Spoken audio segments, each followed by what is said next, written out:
बाप और बेटे और रूह कुदस के नाम से आमीन। हमारे खुदावंद बाप और खुदा यीशु मसीह की तरफ से फजल और सलामती आप सबको हासिल हो और आपके साथ भी हो। मेरे प्यारे भाई बहनों क्रिस्त में आज हमारे लिए खुशी का दिन है। हमारी कलीसिया में एक नया मेंबर बन गया है, अबिलाव, जिसने आज अपना बपतिस्मा लिया है। प्रभु पर अपना भरोसा और विश्वास उसने किया है। उसके लिए आज एक नया जीवन क्रिस्त में शुरू हो गया है। और आज हम सारी कलीसिया उसको मुबारक देते हैं और उसके साथ उसका विश्वास उसको बढ़ाने के लिए हम प्रार्थना करें। आज प्रभु यीशु मसीह कहता है, थके मांदे और बोझ से दबे हुए लोगों, तुम सब के सब मेरे पास आओ, मैं तुम्हें विश्राम दूंगा।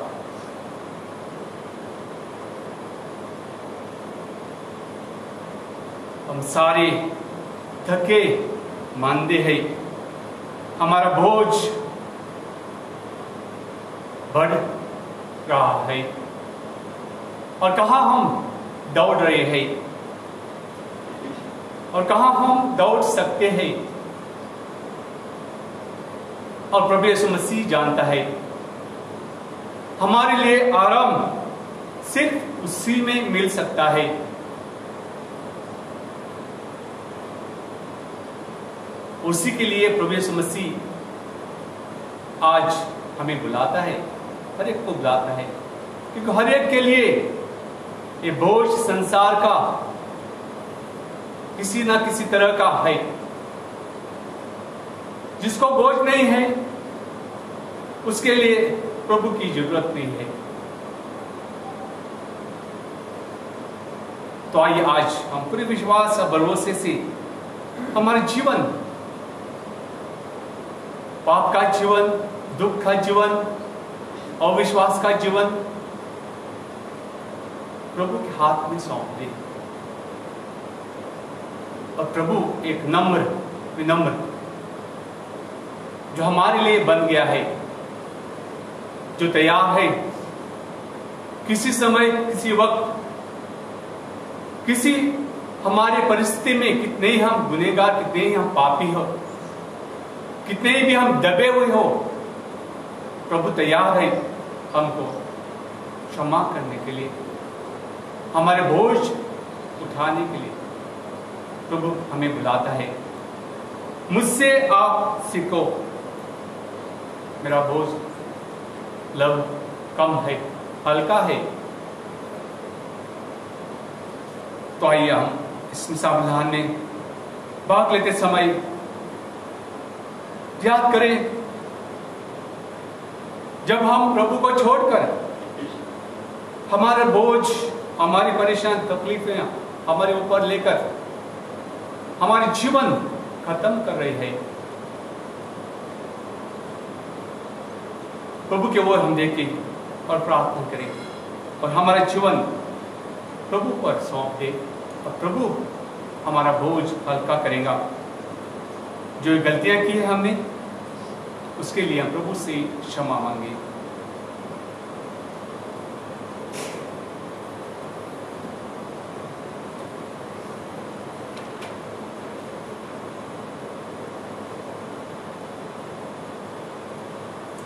सब मिलकर बोले, मैं कादर मुतलिक खुदा और आप सबके सामने इकरार करती हूँ कि मैंने अपने ख्यालों, बातों, कामों और निष्कपट से बेशुमार गुनाह किए हैं। इसलिए मैं उनको सदा हमेशा तुम्हारी सब परिचितों और परमदर्शों और आप सबसे भी इस्तेमाल करता हूँ कि खुदा से मेरे लिए प्रार्थना करें।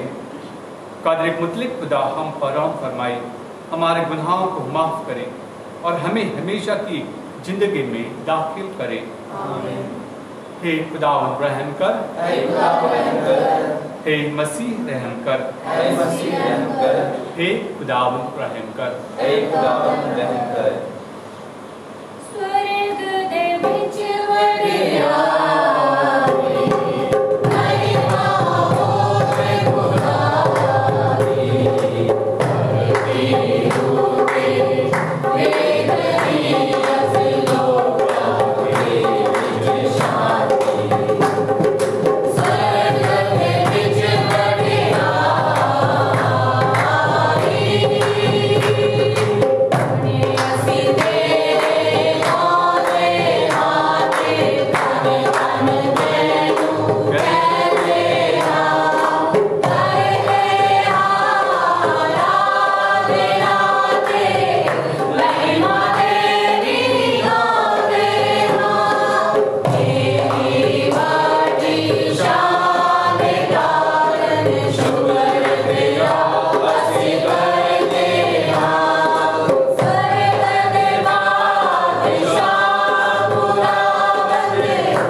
हमारी कलीसिया के लिए, जो कलीसिया अपने अपने घर में है, आ नहीं सकती है, क्या परमेश्वर उनको संभाले, सुरक्षित रखे, हर एक खतरे से, हर एक बीमारी से उनको सुरक्षित रखे। प्रभु की शांति हर एक के परिवार में, प्रभु का प्यार और एकता से भर दे। जो लोग बीमार है उनके लिए हम दुआ करें, प्रभु उनको चंगाई दे।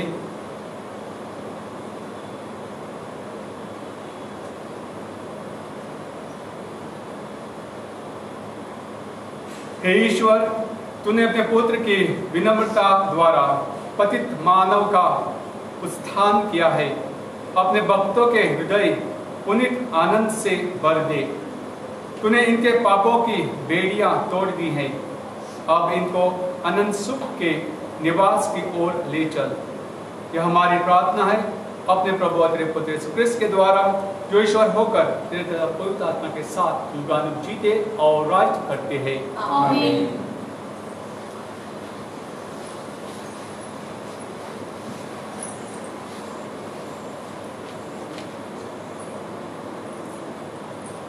वर्ष का 14वां इतवार। पहला पाठ नबी जकराया का ग्रंथ, अध्याय 9, पद संख्या 9 से 10 तक। तेरे राजा तेरे पास आ रहे हैं। प्रभु यह कहता है, हे सियोन की पुत्री आनंद मना, हे यरूशलेम की पुत्री जयकार कर। देख, तेरे राजा तेरे पास आ रहे हैं। वह न्यायी और विजयी हैं, वह विनम्र है, वह गधे पर, बछड़े पर, गधे के बच्चे पर सवार हैं। वह एफ्राइम से रथ दूर कर देंगे और यरूशलेम से युद्ध के घोड़ों को, योद्धा के धनुष का बहिष्कार कर दिया जाएगा। वह राष्ट्रों के लिए शांति घोषित करेंगे। उनका शासन समुद्र से समुद्र तक और नदी से पृथ्वी के सीमांतों तक फैल जाएगा। यह खुदा का पाक कलाम है। भजन अनुवाक्य। Hallelujah hallelujah hallelujah. हे ईश्वर मेरे राजा, मैं तेरी स्तुति करूंगा। मैं सदा सर्वदा तेरा नाम धन्य कहूंगा। मैं दिन प्रतिदिन तुझे धन्य कहूंगा। मैं सदा सर्वदा तेरे नाम की स्तुति करूंगा। अनुवाक्य। हालेलुया। प्रभु दया और अनुकंपा से परिपूर्ण है। वह सहनशील और अत्यंत प्रेममय है। प्रभु सबों का कल्याण करता है। वह अपनी सारी सृष्टि पर दया करता है। अनुवाक्य। हालेलुया। हे प्रभु, तेरी सारी सृष्टि तेरा धन्यवाद करे। तेरे भक्त तुझे धन्य कहें। वह तेरे राज्य की महिमा गाए और तेरे सामर्थ्य का बखान करें। अनुवाक्य। हालेलुया। प्रभु अपनी सब प्रतिज्ञाएं पूरी करता है। उसके समस्त कार्य उसके प्रेम से पूर्ण है। प्रभु निर्बलों को संभालता और झुके हुओं को सीधा करता है। अनुवाक्य। हालेलुया। दूसरा पाठ रोमियों के नाम संत पौलुस का पत्र, अध्याय 8, वचन संख्या 9, 11 से 13 तक। बपतिस्मा के फलस्वरूप ईश्वर का आत्मा हम में निवास करता है। इसलिए हमें पाप का मार्ग छोड़कर आत्मा की प्रेरणा पर चलना चाहिए। इस तरह हम पुनरुत्थान की योग्य बन जाएंगे। यदि ईश्वर का आत्मा सचमुच आप लोगों में निवास करता है, तो आप शरीर की वासनाओं से नहीं बल्कि आत्मा से संचालित हैं। जिस मनुष्य में मसीह का आत्मा निवास नहीं करता, वह मसीह का नहीं है। जिसने यीशु को मृतकों में से जिलाया, यदि उसका आत्मा आप लोगों में निवास करता है, तो जिसने यीशु मसीह को मृतकों में से जिलाया है, वह अपने आत्मा द्वारा जो आप में निवास करता है, आपके नश्वर शरीरों को भी जीवन प्रदान करेगा। इसलिए भाइयों, शरीर की वासनाओं पर हम पर कोई अधिकार नहीं। हम उनके अधीन रहकर जीवन ना बिताएं। यदि आप शरीर की वासनाओं के अधीन रहकर जीवन बिताएंगे तो अवश्य मर जाएंगे। लेकिन यदि आप आत्मा की प्रेरणा से शरीर की वासनाओं का दमन करेंगे तो आपको जीवन प्राप्त होगा। या खुदा का पाक कलाम है। खुदा का शुक्र हो। जय Ghosh. Hallelujah hallelujah hallelujah hallelujah hallelujah hallelujah hallelujah. शब्द देवा जीवन से धन्यता है पाया जिसे।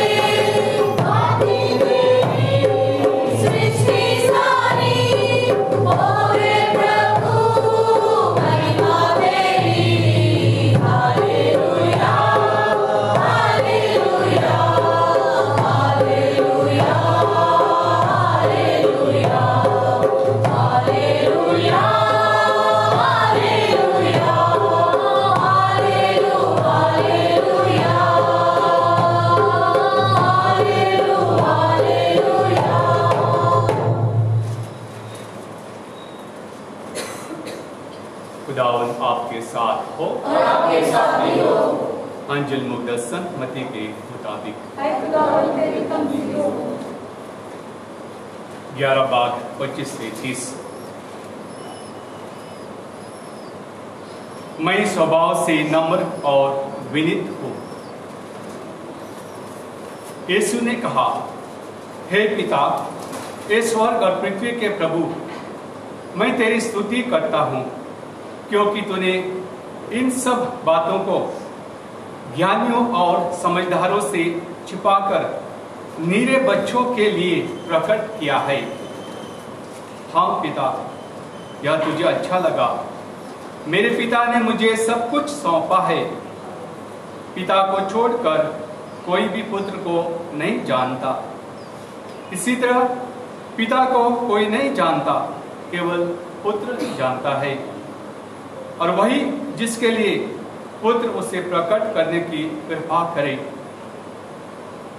थके बांधे और बोझ से दबे हुए लोगों, तुम सब के सब मेरे पास आओ, मैं तुम्हें विश्राम दूंगा।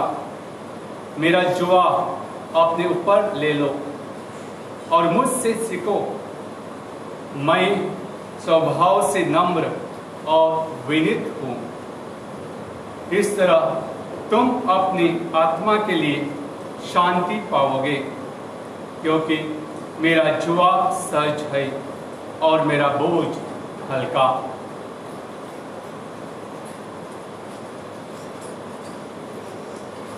अंजिल मुक़द्दस के वसीले से हमारे गुनाहों की माफी की जाए।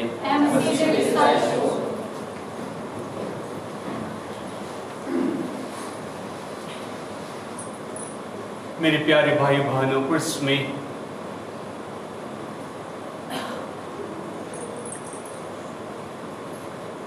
संसार में हम देखते हैं मनुष्य को किस तरह पहचाना जाता है।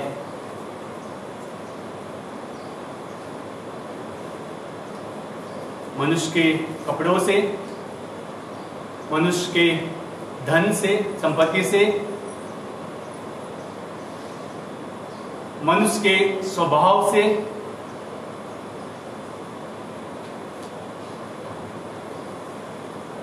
मनुष्य के पवित्रता से।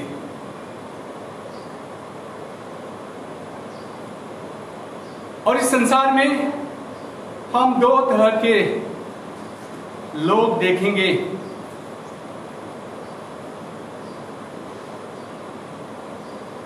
एक लोग जो अपनी ताकत, संसारी ताकत की ओर दिखाई देते हैं। मैं अमीर हूं, मेरे पास धन है, सब कुछ है, मुझे किसी का जरूरत नहीं है। और दूसरे लोग हैं, गरीब है, कमजोर है, भूखे हैं, प्यासे हैं। जिस तरह प्रभु ने प्रचार में किया, कहा धन और धार्मिक ये है जो भूखे प्यासे थके त्याग करते हैं, भी वो धन है।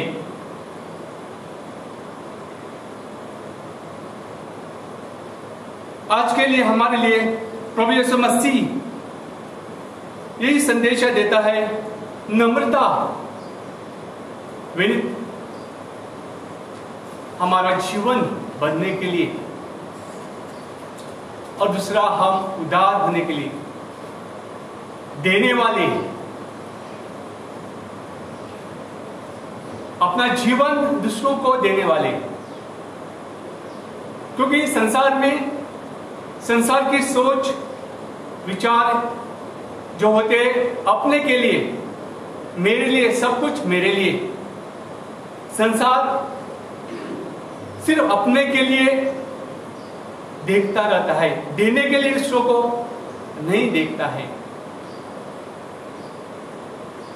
लेकिन हमारे लिए पिता परमेश्वर ने प्रकाशित किया है, ईश्वर क्या है?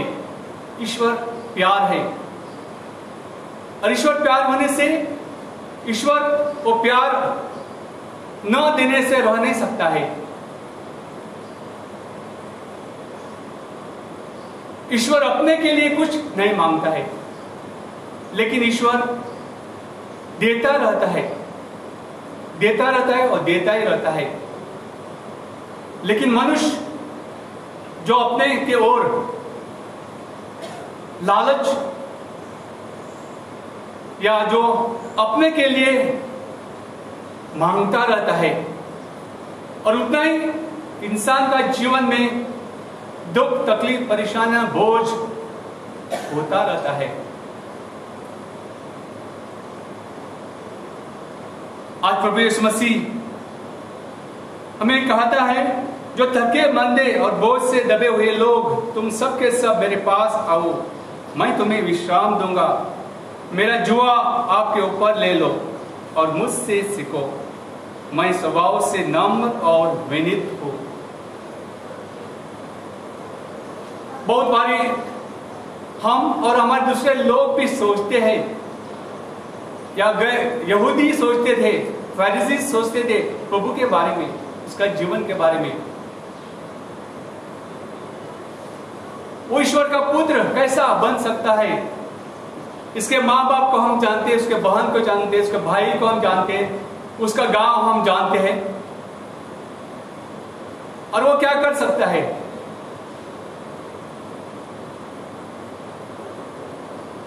धर्मशास्त्री वो अपने को ही ऊंचे मानते थे, जो सोचते थे कि उनके लिए पास सब कुछ ज्ञान बुद्धि है, क्योंकि वो पाठ पढ़ते थे।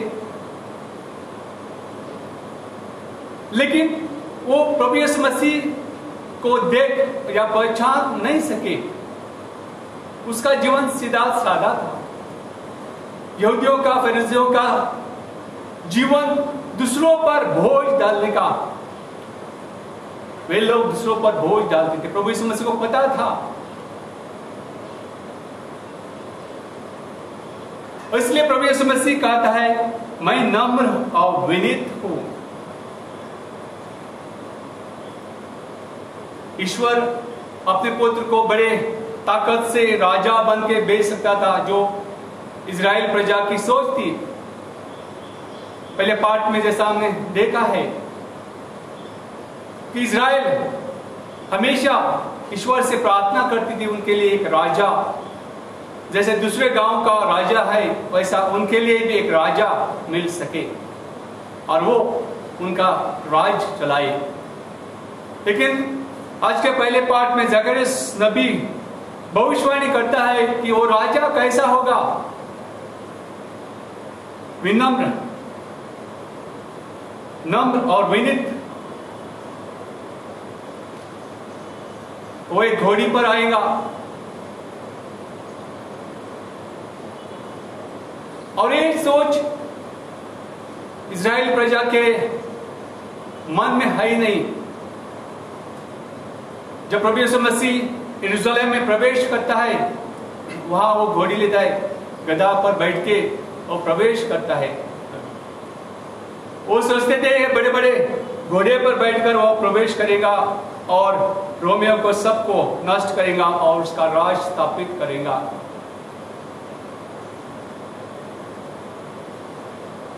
लोग सोचते हैं आज के भी, ईश्वर का पुत्र है तो सलीब पर क्यों लटका रहा है? जिसे एक चोर ने कहा, आप ईश्वर का पुत्र है तो आप नीचे आ जाओ, अपने को बचाओ और हमको भी बचाओ। फरीसी और दूसरे लोग प्रभु को कहते थे, आप सचमुच अलग है, स्पेशल है, तो आप अपना कोई कार्य चमत्कार करके हमको दिखाओ ताकि हम आप पर विश्वास करें। जब प्रभु का जीवन ही एक चमत्कार का जीवन था, वो लोग देख नहीं पाए। जिस तरह प्रभु यीशु मसीह अपने पिता को धन्यवाद देता है, वो कहता है सब ज्ञान ज्ञानियों और समझदारों से छिपा दिया है और ये निरे बच्चों के लिए प्रकट किया है। फरीसी धर्मशास्त्री और आज के लोग भी जो अपने को समझदार समझते हैं, उनको ये समझ नहीं आती है प्रभु यीशु मसीह सलीब पर क्यों मरा। ज्ञान बोलते हैं उसके पास ताकत है, सब कुछ, ईश्वर का पुत्र था तो और कुछ करता सकता था बिना मर के सलीब पर। प्रभु के मन में भी आया था, ऐसी योजना आई थी। उसके 3 हम देखते हैं उसके टेम्पटेशंस, जो पत्थरों से रोटी करना या ऊपर से झांक करके करना, या जो भी उसके ये टेम्पटेशन आए थे, प्रभु कर सकता था। लेकिन उसने क्या किया? उसने कहा ये ईश्वर की इच्छा नहीं है। हर समय हर वक्त प्रभु अपने पिता के साथ था या पिता की इच्छा कर रहा था, और उसको सब कुछ जो ईश्वर का था उससे पता था। इसलिए वो कहता है पिता को छोड़कर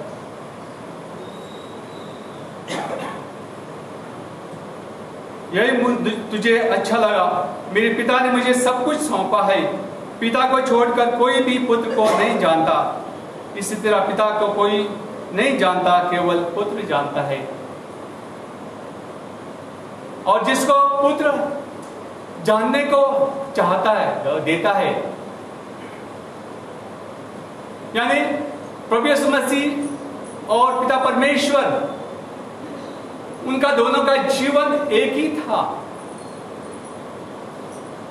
उसमें कुछ छिपा नहीं था और प्रभु कुछ अलग नहीं करता था। फिर भी हम देखते हैं प्रभु यीशु मसीह सलीब पर मरने को भी रुकता नहीं। रुक सकता था, क्यों मरना था मैंने सलीब पर, लेकिन ये ईश्वर की इच्छा नहीं। और ये सब कुछ उसके पास क्यों हो गया, कैसा हो गया? हमारे पास क्यों नहीं होता है?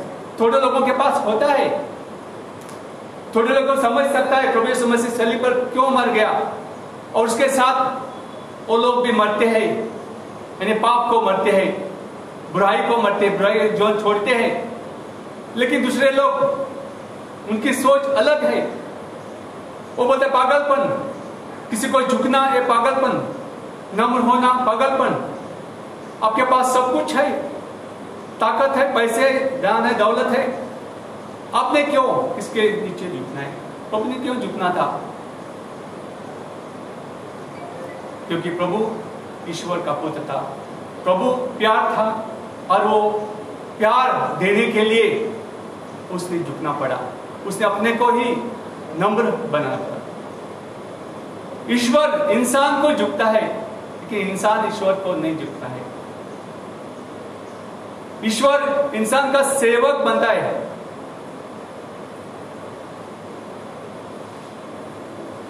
मेरे प्यारे भाई बहनों, हमने सोचने गया तो हमको क्या लगता है? बहुत बार देखो, जैसा हम इंसान है, प्रभु कहाँ है? प्रभु कुछ नहीं, ईश्वर कुछ नहीं, हमको नहीं देखता है। प्रभु पकड़ सकते हैं हम, या प्रभु को हम ग्रहण कर सकते हैं, लेकिन उसकी ताकत, जो नम्रता से, उसकी ताकत जो ईश्वर ने उसको प्राप्त की है,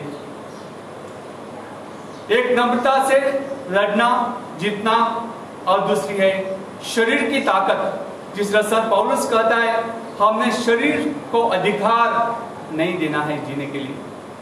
हमने हमारे आत्मा को, जो पवित्र आत्मा, प्रभु का आत्मा हम में है, उस आत्मा को ताकत, अधिकार हमारे वो देना है। जो शरीर पर अधिकार देता है उसका अधिकार खत्म हो जाता है, मर जाता है। लेकिन जो आत्मा से, आत्मा को अधिकार देकर अपना जीवन आगे बढ़ाता है, वो अनंत जीवन प्राप्त करता है। मेरे प्यारे भाई बहनों, क्रिस्त में आज हमारे लिए प्रभु सिखाता है कि हमने नम्र होना चाहिए। नम्रता से हम प्रभु के पास पहुंच सकते हैं, नम्रता से हम प्रभु को जान सकते हैं, पहचान सकते हैं।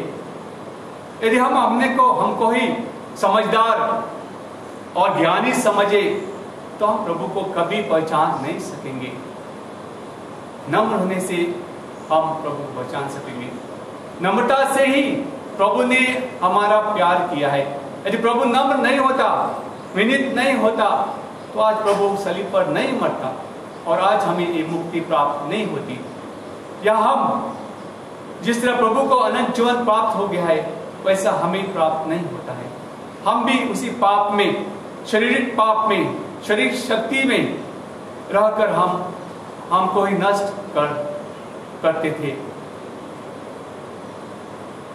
मेरे प्यारे भाई बहनों कृष्ण में आज प्रार्थना करें, दुआ करें प्रभु से हमको पहला नम्र बनने के लिए, विनीत बनने के लिए हमारे जीवन, ताकि हम प्रभु को पहचान सके, प्रभु को देख सके, प्रभु को अपना सके, पवित्र आत्मा को हमारे जीवन पर अधिकार चलाने दे।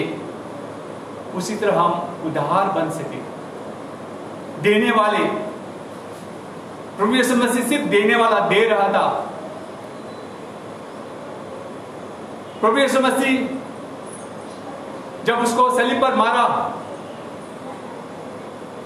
सलीब पर वो टंग गया था, उस समय वो अपने पिता से प्रार्थना कर सकता था, पिता इन लोगों को सब नष्ट कर दे, दुश्मनों को भी जिसने मेरे को मारा है ऊपर। वो ये नहीं कहता है, वो कहता है पिता इनको क्षमा कर दे, क्योंकि ये लोग नहीं जानते वो क्या कर रहे हैं। इस संसार में बहुत लोग हैं, ज्ञानी, बुद्धिमान, समझदार, हमको भी लगता है जानते हैं, लेकिन वो नहीं करते, लेकिन ये नहीं जानते हैं। यदि जानते थे प्रभु यीशु मसीह को, वो लोग सलीब पर नहीं मारते। यदि ये लोग जो हमारे साथ रहते हैं वो जानते थे, वो नम्रता उनके पास होती थी, तो वो लोग जो जीवन वो बुरे जीवन बिताते हैं, वो बुरे जीवन छोड़ते थे, बुरी आदतें छोड़ते थे, दूसरों को बुरा नहीं करते थे। उसी तरह प्रभु यीशु मसीह हमें बुलाता है, प्रभु जानता है ये सब दुख, तकलीफ, परेशानी, हमारी प्रॉब्लम, जो घर के प्रॉब्लम होती है, सब प्रॉब्लम प्रभु जानता है और प्रभु आज हमको बुलाता है। तो उसके लिए हमारी नम्रता की जरूरत है। यदि हम नम्रता से प्रभु के पास नहीं जाएंगे तो प्रभु हमारा बोझ कम कर नहीं सकेगा। प्रभु से हम दुआ करें हमको नम्र बनने के लिए, नम्रता की आशीष हमें देने के लिए, और जिस तरह प्रभु यीशु मसीह ने ईश्वर की इच्छा पूरी की, वैसे हम भी हमारे जीवन में ईश्वर की इच्छा पूरी कर सके।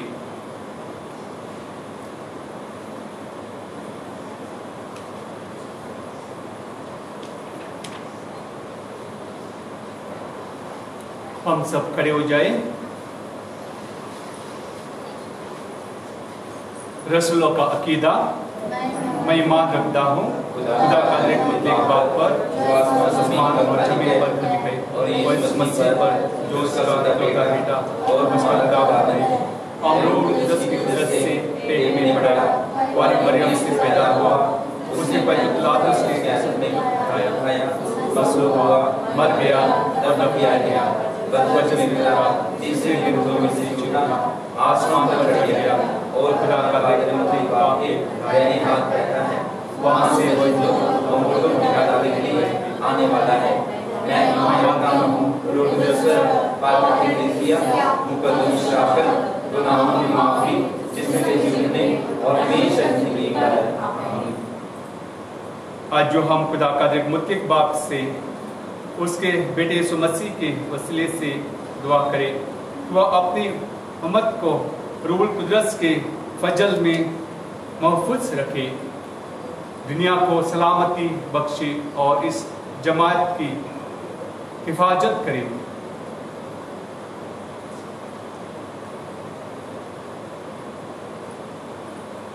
आज हम खास करके दुआ करें संत पिता फ्रांसिस, हमारे बिशप आइवन, हम सब बिशप के लिए और प्रवर्तकों के लिए और सारी कलीसिया के लिए हम दुआ करें, ताकि परमेश्वर हमको पवित्र आत्मा से भर दे, हम हमेशा नम्रता से हमारा जीवन जी सके, और जिस तरह प्रभु यीशु मसीह ने हर एक का प्यार किया है, उसी तरह हम भी एक दूसरे का प्यार कर सके। इसके लिए हम प्रभु से प्रार्थना करें। हे पिता, हमारी प्रार्थना सुन। आज हम खास करके प्रार्थना करें अबिलाव के लिए, जिसने आज प्रभु को हाँ किया है। शैतान को दूर किया है, उसने एक नया जीवन आज वो शुरू करता है प्रभु में। प्रभु उनके साथ रहे, प्रभु का पवित्र आत्मा उसके साथ रहे, उसको शक्ति दे, ताकत दे। अपना जीवन जो निम्रता आज उसको मिली है, ये निम्रता, पवित्रता वो अपने जीवन में रखने के लिए प्रभु से हम दुआ करें। हे पिता हमारी प्रार्थना सुन। हम प्रार्थना करें उसके धर्म माता, धर्म पिता के लिए जिसने आज की जिम्मेदारी अपने पर ली है। पिता परमेश्वर उनको आशीष दे, बरकत दे। वो उनको उनका विश्वास और भी बढ़ाने के लिए अपने जीवन के ओर से, अपना जीवन से उनका विश्वास बढ़ाने के लिए और प्रभु का प्यार से उनको भरने के लिए प्रभु से हम दुआ करें। हम प्रार्थना करें पूरे देश के लिए जहाँ ये बीमारी फैली है, लोग बीमार हो रहे हैं। पिता परमेश्वर हम पर दया करे और प्रभु यीशु मसीह इन लोगों को चंगाई और चंगा कर दे। हम प्रार्थना करें जो लोग सेवा करते हैं, जो वॉलंटियर्स है उनके लिए दुआ करें, जो लोगों की मदद करते हैं उनके लिए दुआ करें, नर्सों के लिए दुआ करें, डॉक्टरों के लिए दुआ करें। प्रभु उनको संभालें, जो सेवा करते हैं अपना जीवन रिस्क में डाल के प्रभु उनको हमेशा सुरक्षित रखे, उसके लिए हम प्रभु से प्रार्थना करें। हम प्रार्थना करें हमारे इस कलीसिया के लिए, हर मेंबर के लिए। एक कलीसिया विश्वास से बढ़ने के लिए, नम्रता से बढ़ने के लिए, एक दूसरे को क्षमा करने के लिए, एक दूसरे का प्यार करने के लिए, एक दूसरे की सेवा करने के लिए, ताकि जिस तरह हम एक दूसरे की सेवा करेंगे, प्यार करेंगे, उतना ही प्रभु का प्यार और एकता हमको प्राप्त होती। एकता और प्यार हमको हर एक को, हर एक परिवार को मिलने के लिए प्रभु से हम दुआ करें।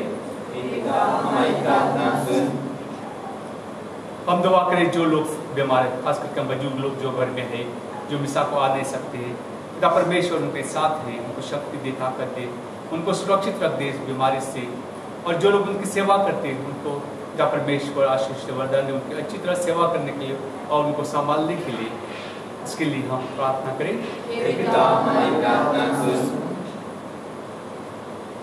हमारे अनाथ प्रार्थनाएं हम प्रभु को चढ़ाए।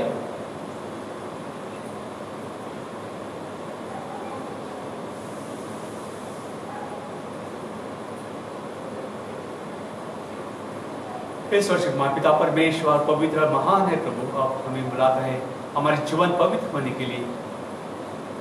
हमें आपके आशीष और वरदान दे प्रभु, हमें अपने पवित्र आत्मा से भर दो प्रभु, ताकि हम हमारे जीवन नम्रता से बिता सके।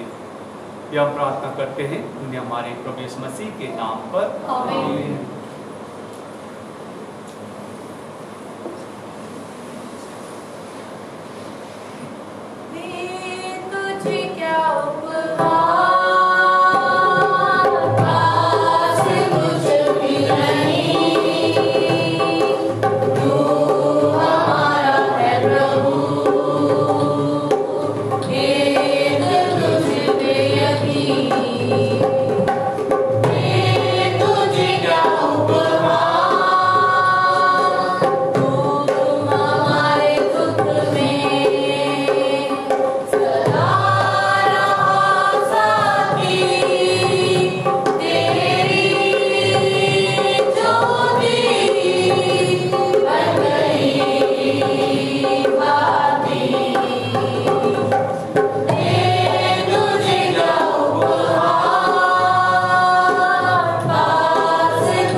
कि हमारे कुर्बानी खुदा कादर मुतलिक बाप के हजूर में मकबूल हो।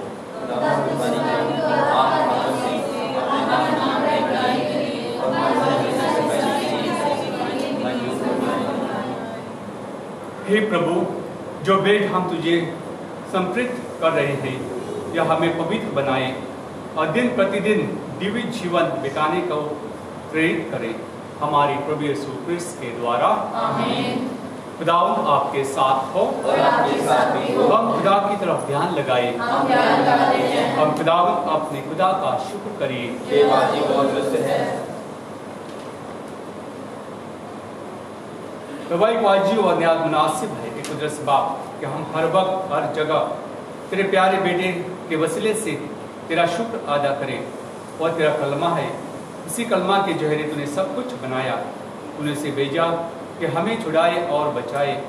वह रूह कुदस की कुदरत से इंसान बना और कुंवारी मरियम से पैदा हुआ।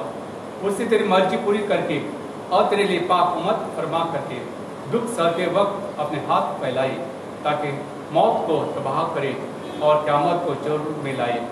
इसलिए हम फरिश्तों और मुक़द्दसों के साथ हम आवाज होकर यह कहते हुए तेरा जलाल जाहिर करते हैं। कदूस कदूस कदूस खुदावर होके खुदा जमीन और आसमान तेरे जलाल से मामूर है। आने वाला पर होसाना होसाना मुबारक है वो जो खुदा के नाम से आता है। आने वाला पर होसाना होसाना।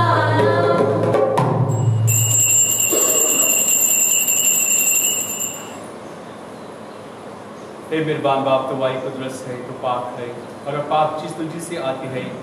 हमारी दुआएं कबूल कर, पाक रूह को भेज ताकि नजराने पाक और मुक़द्दस हो और हमारे खुदावंद यीशु मसीह का बदन और खून बने। उसने दुख खाने के लिए तैयार होकर अपने आखिरी खाने के मौके पर रोटी ली। उसने शुक्र किया, रोटी तोड़ी और यह कहकर अपने शागिर्दों को दी कि तुम सब इसमें से लो और खाओ, यह मेरा बदन है जो तुम्हारे लिए दिया जाएगा।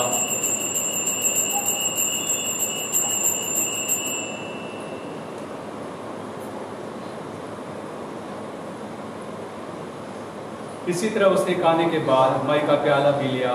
उसने दोबारा शुक्र किया और यह कहकर प्याला अपने शागिर्दों को दिया कि तुम सब इसमें से लो और पियो, नई और आपके हाथ में यह मेरे खून का प्याला है जो तुम्हारे बल्कि बहुत से लोगों के गुनाहों की माफ़ी के लिए बहाया जाएगा। मेरी याद में यही किया करो।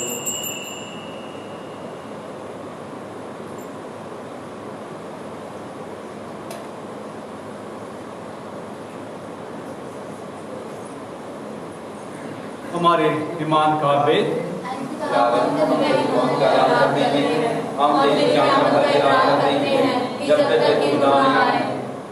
बस एक बार हम तेरे बेटे के मरने और जी उठने को याद करते हैं। हम जिंदगी की रोटी और नजात का प्याला तेरे आगे पेश करते हैं। हम तेरा शुक्र अदा करते हैं कि तूने हमें इस लायक समझा कि तेरे सामने हाजिर होकर तेरी इबादत करें। हम आजिज़ी के साथ इल्जाम करते हैं, बख्श दे कि हम मसीह का बदन और खून लेकर रूह कुदस की तासीर से आपस में एक बने। ऐ खुदा, अपने कलीसिया को याद कर और साथ ही हमारे रूहानी बाप फ्रांसिस, हमारे उसकुफ आइवन और अपने सब खादिमों को याद कर। तेरी कलीसिया तमाम दुनिया में फैली हुई है, उसे कामिल मोहब्बत आता फरमा। हे प्रभु, हमारे उन भाई बहनों पर भी नजर कर जो जी उठने की उम्मीद रखते हुए सो गए हैं। नीज तमाम मरहूमों को याद कर और उनको अपने रोशनी में काबुल फरमा। हम तुझसे मिन्नत करते हैं, हम पर रहम कर, ताकि हम खुदा की मुबारक माँ कुंवारी मरियम, मुबारक यूसुफ, मुबारक रसूलों और उन सब मुकद्दसों के साथ जो इस जहान में तेरी मर्जी पूरी करते रहे, हमेशा की जिंदगी में शारिक हों और तेरे बेटे यीशु मसीह के वसीले से तेरी हम्दो सना कर सके।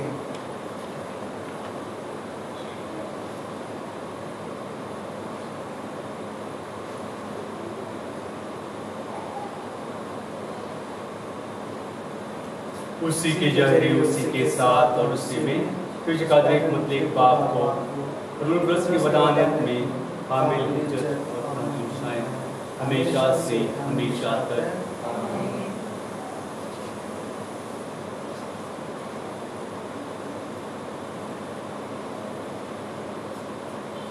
हम सब मिलकर यह प्रार्थना करें जो प्रभु ने हमें सिखाई है। हमारे बाप जो आसमान में है, तेरा नाम पूजा जाए, तेरी बात तेरी मंजिल आसमान में है, जमीन पर भी होगी। हमारी रोटी आज हमें दे, और जिस तरह हमारी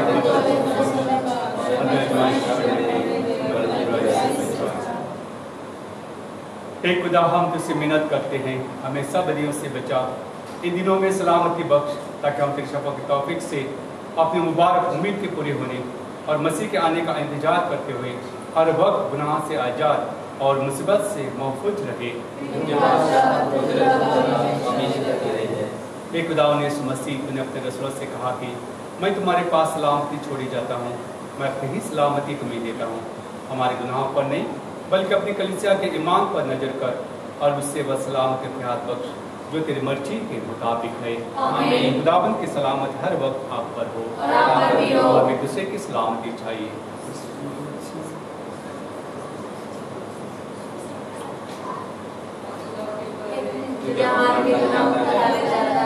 हम पर एक दाग के बारे हम पर एक दाग के बारे हमें सलामती नायक कर।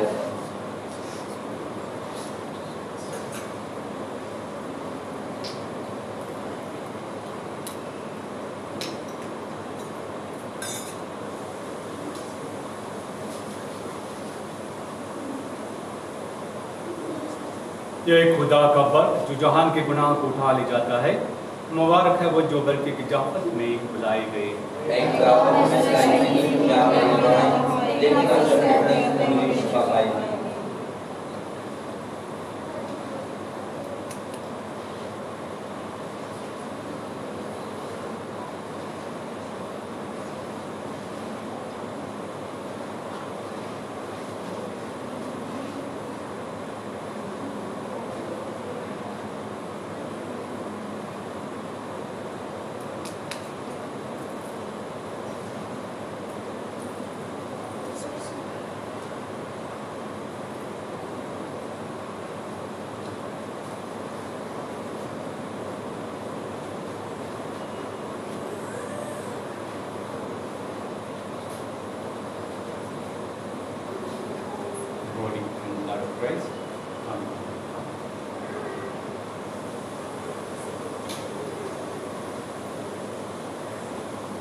बाद प्रार्थना।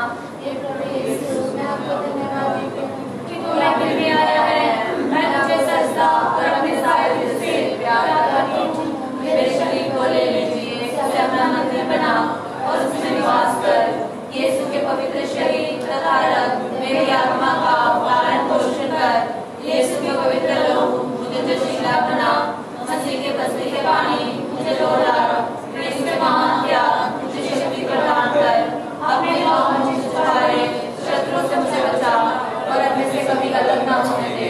इस पाप सैक्रमेंट द्वारा प्रभु सारी दुनिया विशेषकर जम्मू श्रीनगर डायसिस को शांति, सुरक्षा और प्रेम प्रदान करे। आमीन। प्रभु का कहना है, थके मांदे और बोझ से दबे लोगों, तुम सब के सब मेरे पास आओ, मैं तुम्हें विश्राम दूंगा।